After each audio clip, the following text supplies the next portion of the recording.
તહેવારો પહેલાં સરકારે એક બહુ મોટી રાહત આપી છે જીએસટીની અંદર, અને એમાં પણ ઓટો સેક્ટરની વાત કરીએ તો 1200 સીસીની ગાડીઓ પર તે જીએસટી 28% ઘટાડીને 18% કર્યો છે. સાથે જ મિડ સાઇઝ અને લક્ઝરી કાર પર પણ હવે સેસ નહીં લાગે.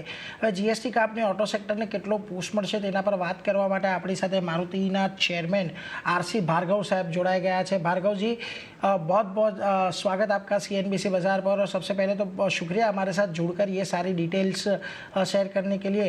लेकिन सर, सबसे पहले आपसे बस एक चीज़ यही जानना चाहूँगा कि ये जीएसटी में हमें जो एक कटौती होते हुए देखने को मिली है सर, इससे कारों की डिमांड पर और ग्रोथ को कितना बूस्ट मिलने की अभी आप एक अपेक्षा लेके चल रहे हैं?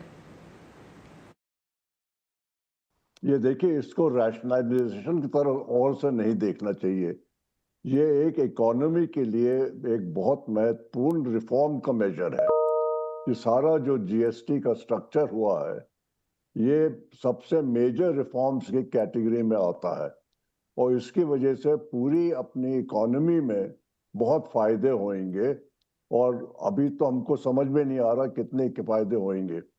साथ साथ जो हमारी छोटी गाड़ी का सेगमेंट है, उसमें मैं समझता हूं कि अब ग्रोथ शुरू हो जाएगी, और अगले 6 महीने में ये ग्रोथ रेट बढ़ के 10% ग्रोथ रेट आनी चाहिए छोटी गाड़ी की बिकाऊ में.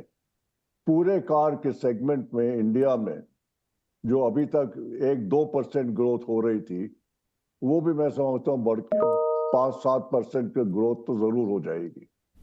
जी, पर सर, अगर बेटर अंडरस्टैंडिंग के लिए क्या आप बता सकते हैं कि आपके फ्लीट का कितना प्रतिशत अब 18% में और 40% के स्लैब में होगा? अभी तो 18% स्लैब में तो बहुत कम हो चुका है इतने सालों में, बिकॉज 5-6 साल से छोटी गाड़ी का जो स्लैब है वो घटता चला गया है.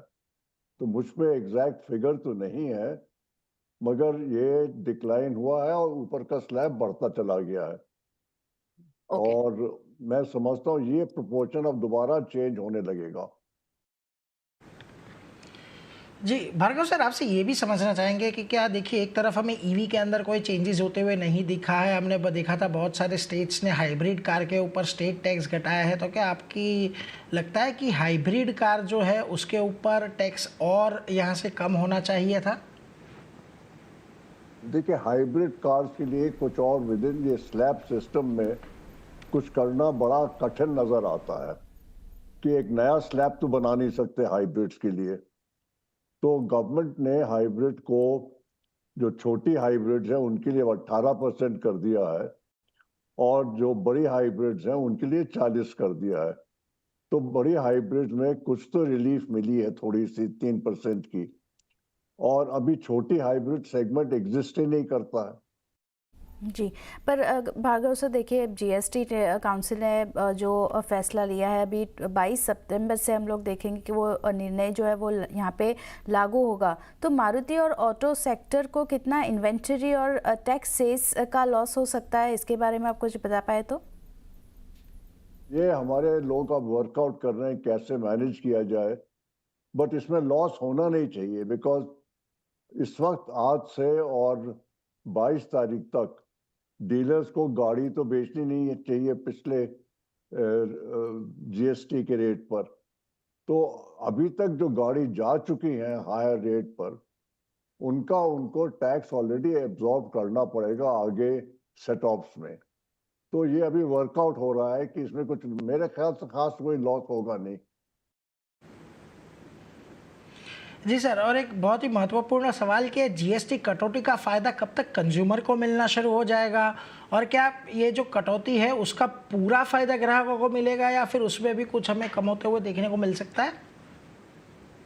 ये तो 22 तारीख से पूरा 100% जीएसटी का बेनिफिट कस्टमर्स को जाना ही जाना है. इसको तो कोई कुछ रोक ही नहीं सकता है. और छोटी गाड़ी पे 8.5-9% के बीच में रिटेल प्राइस में कमी हो जानी चाहिए.